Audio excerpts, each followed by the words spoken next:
Good evening, Black Star Still Rising. Yes. This is a tribute to Philip Jackson and the Black Star Project. Welcome today. Got an exciting guest that will be continuing a series that we've been doing for a while. Dr. Michael Washington. But he'll be back in a minute. I'm going to let him talk, and he's going to give you some information. But you better get your pencil and paper handy. I got my pencil and paper handy because I got some things that I need to write down what he's telling me about. Yeah. But before we go any further, you know I got to do my normal shout-outs. I do my shout-outs to Imani Payne, our studio producer, Rocio Santos, the other studio producer. Without them, we couldn't have a program, and we wouldn't look as good as we look. That's look pretty correct. good, right? That's okay. correct. Also, shout-outs to, of course, Gloria Smith, the executive director of the Black Star Project that is continuing the legacy of Philip Jackson. Many people's model, many people's hero in the black community. I want to shout out also to Lisa Dawn Taylor, who is one of our supporters with the South Shore Current magazine, and our other producers, associate producer, and that would be Ellis Taylor. The other associate producer is right next to me today, but he's out happened to be a guest with me today. I think I hit all the things to I need to. I've got some important announcement a little later on, so I'm telling you ahead of time, get your pencil and paper out because we're going to talk about the Ambassadors of Hope. I'm going to talk about that a couple of times. But in the meantime, welcome here today to Dr. Mike Washington. Mike is going to continue on a journey that we've been on, dealing with aspects of dementia, and I'm going to let him jump in and start to tell you about some of the things that he's going to catch us up on. Yes. Michael. Well, first of all, thank you, Black Butterfly. It's my pleasure to be back on the show as we continue our series on dementia. If you go back and look at the other shows, we talked about dementia as the caregiver. We talked about dementia as the patient, the signs and symptoms. So it's a series that we're continuing. And today we're going to be talking about something that, as you all know, if you haven't watched the other shows, that I'm dealing with dementia. My mother and one of my other loved ones both have dementia at the same time. And so I'm dealing with this in real time. You know, what we talk about today is not something that I read in a book or necessarily. This is not theory for you. This is not theory. You in real life, I'm and dealing it's with this. something new to you. Oh, when it hits you, and it has really hit you. But man, I have to admire how well you're dealing with this, and dealing with it both on a clinical basis, but a personal basis, and more important, that you're able to share this with our audience. Well, I think it's important because many times people with dementia, you can begin to see gradual changes in their personality. Things like not being able to know what time it is, not being able to know what day it is, and those gradual things that you can see, a lack of maybe putting things in abnormal places, not just not knowing where your keys is, but putting them in the refrigerator or something of that nature. But when we're talking about today, we're talking about the hopelessness that the loved ones and people with dementia feel because, you know, as far as we know, there is no actual cure. There are medications out there that help and slow the process. Can I just interrupt real quick? I heard this on the way here. Yeah. They have some remedy that is coming out in the next 2 days. Okay. But guess how much this remedy is? $32,000 for a year's worth of treatment. Unless you have some Medicaid, Medicare, $32,000. Yeah. Well, I just say this. I mean, from being a pharmacist, it does take quite a bit of research and development to create drugs. Yes. And naturally, if you put out money like that, you trying to get reimbursed. Big investment. But that is a lot of money still for anyone to just have to pay for a whole year of medication. Yes. So yeah, I think what we're talking about, like I said, today is, like I said, finding hope for patients. What can we do to give them some glimmer of hope in terms of this condition that, as we know, doesn't really have a cure? And I should mention, too, it's somewhat of a disclaimer. Dr. Mike is a researcher. He's not necessarily an expert on it, but he's an expert in one sense that he's going through it viscerally with family. What he's going to be doing today is sharing some of the research that he's done. He's going to identify research information that you need to be following up on your own. You need to be doing the kind of research that Dr. Mike is doing, and he's doing it for a very particular thing with his family. It's important to find out as much about dementia as you can, so it can help you kind of understand and deal with the person, your loved one, who has that. Because if you don't know what's going on and their short-term memory is not working properly, who can find out information? You have to be the one, the advocate, so to speak, for your loved one when you're dealing with this disease. So in the research that I was doing most recently, I found out that really dementia is not a normal process of aging. Oh, you mean it doesn't happen automatically because you get older? No. So octogenarians like me have some hope. That's what I'm saying. You have quite a bit of hope. Okay. And the fact that I was looking, these scientists over in the UK have done research and development and some testing to find out that dementia is the shrinkage of your brain. Well, let me ask you a quick question now. Are you saying that it's not only the Johns Hopkins, it's not only the Mayo Clinics, it's not only some of those other major hospitals and things in the United States, that other countries may be taking different approaches to dementia that is a little bit different from the doctors in the United States? Can you address that a bit? Sure. Like I said, this information that I'm sharing today is from the UK, but also I haven't had a chance to thoroughly fact check the stuff that I was looking at in terms of China and other countries, because their population of elderly is increasing tremendously. So it means that you, looking at this, you got to do some fact checking too. You've got to do some of your vetting, just like we're doing today and Dr. Mike has been doing. Vet your own stuff so you are more secure. Go to the right people who you think can give you answers. And so like I was saying, it's not a normal process of aging. What in the article that I was looking at over in the UK, this guy, his name is John Holford, and we'll talk a little bit. Repeat his name again for me. It's Patrick. There was another Patrick Holford, Holford, and we'll go into what information that he shared. And that was partly a video too, right? It's a video. It's on YouTube, and we'll go again. It's Patrick Holford.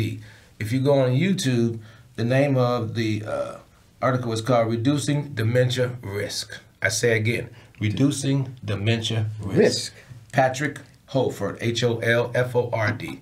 Him and his other colleagues that they've been doing research for many, many years into dementia, and other countries are doing research because they're in their culture, putting your loved one in a nursing home they don't do that. Anathema. They don't do that. They don't do that because they think that it's like uncivilized. It's like throwing them uncivilized. There you go. Using my own word. That's right. Yeah. So you got to truly understand the root cause of dementia is the lack of vital nutrients that the brain needs. You know, all of our organs, all of our bodies, everything needs nutrients. And so what they found out break down nutrients. What's composed of nutrients? Well, things that I know these scientific terms, but break it down for folks like me and the audience. I got you. How about water? Oh, that's a nutrient. Okay. That's a nutrient. Okay, go ahead. In this particular case with dementia, you're talking about fatty acids. Okay. You know, your fish that you get from fish. I mean, from my salmon and my mackerel and tuna. sardine. Okay. He has a pretty good little slogan that I don't recall exactly what it is, but he's saying that those are the things that you need. The sugar causes that. Listen to him. The sugar. Chocoholics out there. Sugar. Fatty acids. You need that. You need vitamin B. Well, sugar is not something that you want, though. That's not something. Okay. That's one of the causes. Yeah, that's one of the causes of the shrinking. But the nutrients. But you do need sugar, though. Okay. The brain does need sugar. It's fuel. It needs fuel. And that's but when you get too much, okay, that's where the problem comes in. So you're not going to be getting it from Tootsie Rolls and things like that. You're going the natural sugar is going to be what? From your fruits. Okay. Yeah, you need vegetables, and then antioxidants, nutrients like green leafy vegetables, all those things. Talk about those things that we put on our table every day. Salads. You're talking about spinach, kale. Little romaine, little green. Little... Yep. The greener, the better. Okay. The greener, the better for you. So the brain needs each one of those things. It needs fatty acids. It needs folic acid. It needs vitamin B's, particularly B12. Okay, B12 and B are what? That's oranges? You can get that from a variety of different things. But, okay. but blueberries? Nuts. Okay. You know, walnuts and all those things. Yes. So it's a combination. In the research, they talk about how all living things, they tested the levels of fatty acids in all parts of organs of all animals.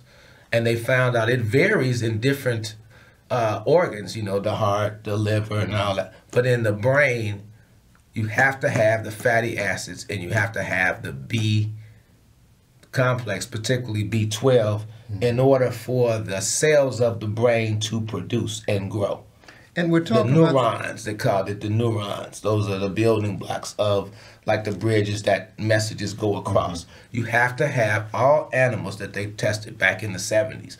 All animals, that has to be present. That fatty acids from the fish, the omega-3, omega-6, and then you also have to have the B and the folic acid. And that's in every animal. And keep this in mind, what Dr. Mike is talking about too is things that are available to us, most of it over the counter in some way. Yeah. You can get it from a Jewel, you can get it from a Whole Food, you can get it from many different grocery stores and places that are within reach, but you've got to what? Recognize the importance of it. Yeah. And it's a matter of doing some lifestyle modifications as we matriculate. Oh, you mean I've got to change some eating styles? I can't be... Well, you can't get 6 wings with mild sauce, salt and pepper. Okay. 3 out of 5 days. No, that's won't not work. That's not going to give you the brain and nutrients. Yeah, because I've been seeing people lined up at Harold's, this new Harold's. Yeah, on 87. Yeah, it's like nobody cooks anymore. Hey, it's tough, man. We're under a lot of pressure, and we're inundated with so much information and so many things to do that cooking doesn't always get done. So these are the things that you were sharing with me that the brain needs to keep from shrinking. From shrinking. Okay. What they also, and we know this too, that the average brain is 3 pounds. Okay. And when they do autopsies on people who have passed away from dementia, their brain size, take a guess how much it weighs. 2 pounds. Less than that? 1 pound. And you starting with a 4 or 5 pound brain. 3 pound brain. You got a 5 pound brain, but the average person has a 3 pound brain. I'm afraid to ask what it might be now.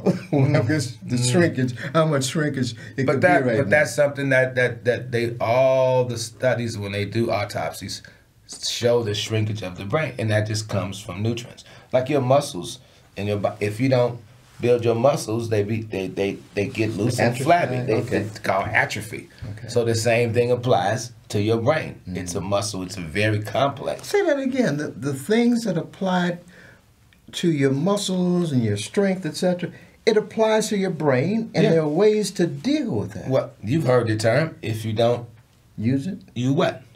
You lose it. And then they was used in different contexts, but but in this case, you lose the size. And as the brain shrinks, that begins the process of cognitive memory loss. Okay.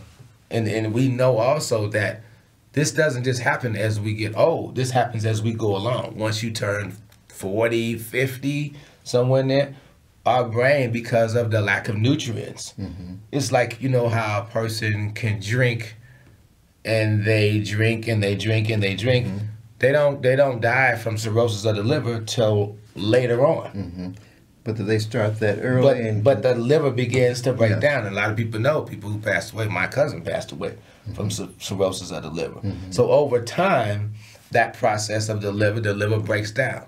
So in this case, our brain begins to break down over time. It's not just a boom one time and then you have dementia. You are working your way up to that.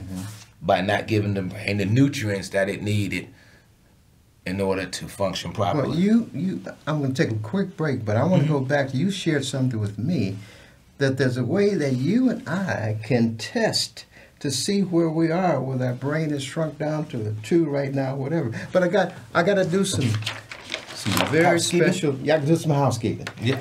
You know that we're sponsored by the Black Star Project, and one of their major programs is starting this coming Monday, the 8th of July. Get your pencil and paper out for this, because it may not be for you directly, but it probably affects your kids, your nieces, nephews, etc. It's called Ambassadors of Hope. This is the Black Star Project. What's the name of that again? Oh, you on cue. I like that in you, my brother. Ambassadors of Hope. Okay.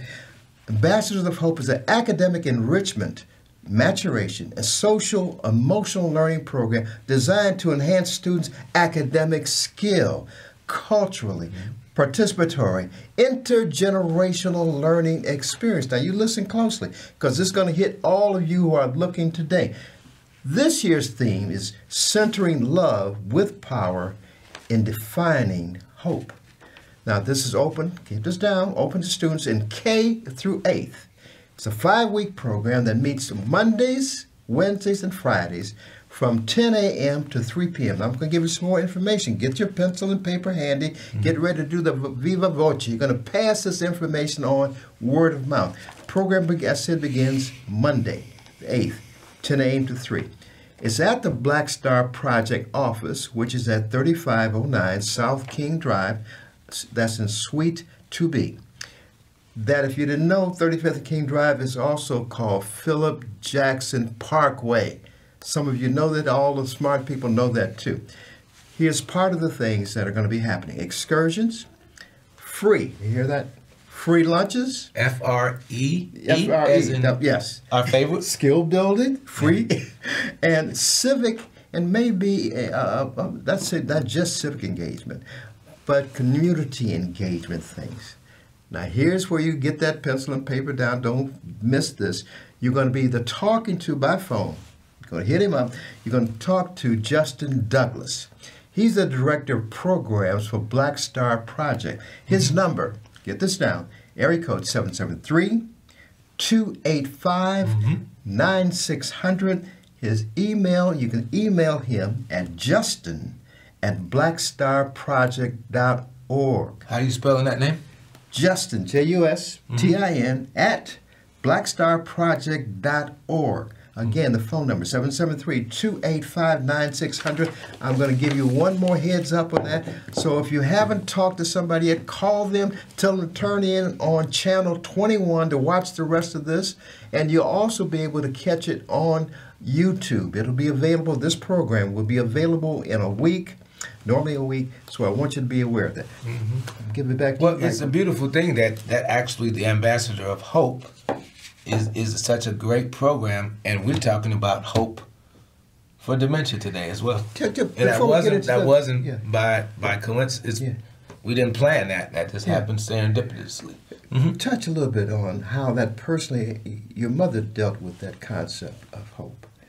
Yeah, as in the early stages, and that's where she is with dementia, one of the first things that I noticed, her and other loved ones and people that I know, the denial of having it. But then once you learn what it is, you realize you feel hopeless. And nobody wants to be hopeless and not have any kind of positive outlook on what you have. Like up with hope and down with dope kind of thing. Yeah. Okay. I mean, even people with cancer, they have some type of hope because you have chemotherapy, radiation. I know. Yeah. Okay. And so you had some hope even at the beginning. And that's the most dangerous part when you get dementia, that you don't know and don't understand. And you can't rationalize that, because as we know in dementia, the short-term memory in the frontal part of your brain, in the hippocampus, is the thing that, so to speak, has a short in it.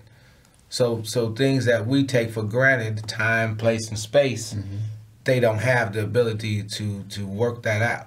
Well, that's not much different what you're getting ready to address. Early detection. That's been the salvation of many folks like me. Early detection. Yes. Grabbed these cancers and stopped them in midair, so to speak. Yeah. Now, with what you're going to talk about is a test. Yeah. As once again, going back to that guy, Patrick Holford, he has a site that you can go on to, and it's called foodforthebrain.org, O-R-G. I say again, foodforthebrain.org. And you can go on that site, and you can take a cognitive... Is that free? It's a free site. Free, okay. Yeah, the basic package is free. And you can go on that site and take a test to determine where you are and what... We talked about the nutrients that you're missing. And private test. Right. Nobody knows but you. It's anonymous. And then once you take that test, if you want to learn how to upgrade those things, each one of those things we're talking about, the nutrients that the brain needs, you can upgrade that for $63. But they actually walk you through that and tell you each one of the values, and they show you, like it's in the red. You don't want to be in the red. You want to be in the green, so to speak. And so they show you and teach you how to add all of those things, those nutrients, to your diet to help you move out of that. You want to be above like 30%. You don't want to be below that. You want to get down in that range. So you can go on that again. That's foodforthebrain.org.